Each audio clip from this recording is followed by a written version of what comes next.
Alright, we're going to learn my oldest repeating cut, Smorgasbord. Now in my opinion, this is actually the hardest one-handed cut I've created, for several different reasons. The first reason is that this is very dependent on your hand size and shape. There's one part right here, the main action, where I'm essentially just spreading my fingers outwards. And you need to be able to essentially reach to do all this stuff. You also have to be able to reach the fourth finger and thumb right here. You could drop it down, but you do need a grip with the fourth finger once it's down here. And aside from that, there's also a weird kind of throwing action I do in the middle of it, where the packets don't actually leave the hand. Stuff like that means that if you are a beginner, I recommend you just don't waste your time trying to learn this right now. If you have a lot of trouble with this, DM me for help. I'm going to try and go as much in detail as possible so that anyone can learn this if they're at the correct skill level to begin learning it. So this is actually, as I said before, my first repeating cut. But the main action here is also very, very useful in combos whenever you have either two face-down packets or you have two face-up packets, because you can then close them like so. And in fact, I do that at the end of Morgenstern too. Now, we're going to get into the mechanics of the cut itself. We start from what I call reverse trigger position, essentially where you end up after you do trigger. And we're going to take the index finger and use the side of it to split off a packet. Now you want to move this out, extend the index finger, so that it clears the thumb. Notice also that the middle finger, normally we'd have it up here, but I move it down a little bit in order to get this around.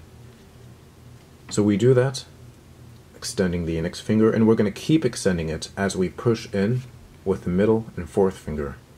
And what this does is it pinches that packet between the index and the base of the thumb.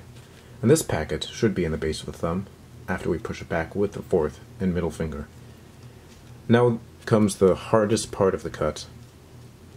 Now in order to do this right, we have to have the correct finger positions. Make sure the index and middle finger are on the long edge of this packet, fourth finger is on the short edge of this packet. Then you break this, and this is kind of a knacky part right here. You want to extend your thumb outwards.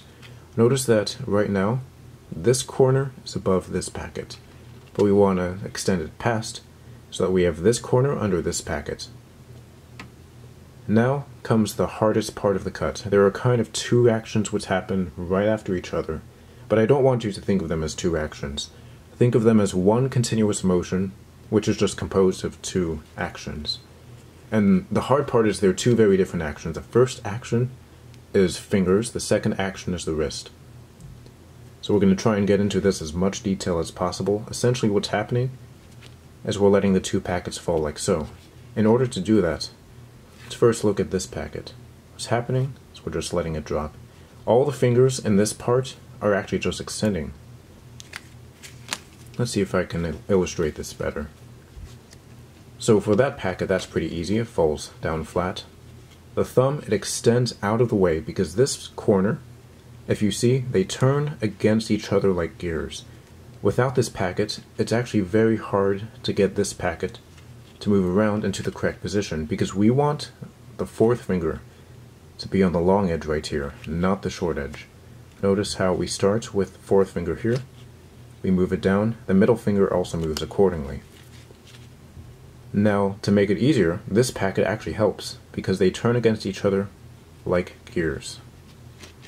And this thumb packet has to extend out of the way. You have to be able to move that out far enough so that they can spin just enough for the fourth finger to clear that. That is really the most important part. Fourth and middle finger need to be in those positions. Now you don't want to let it fall completely flat, because essentially what we're doing after this is a kind of throwing motion, which looks something like this. Now notice that my hand actually doesn't move that much. What I imagine I'll see many people doing after they practice this is they're going to try a big motion, but essentially what I'm doing is a small motion to the left, twisting my wrist to the left, and elbow actually, I'm using my elbow to help. Small motion to the left, very tiny motion to the front, as in spinning forwards.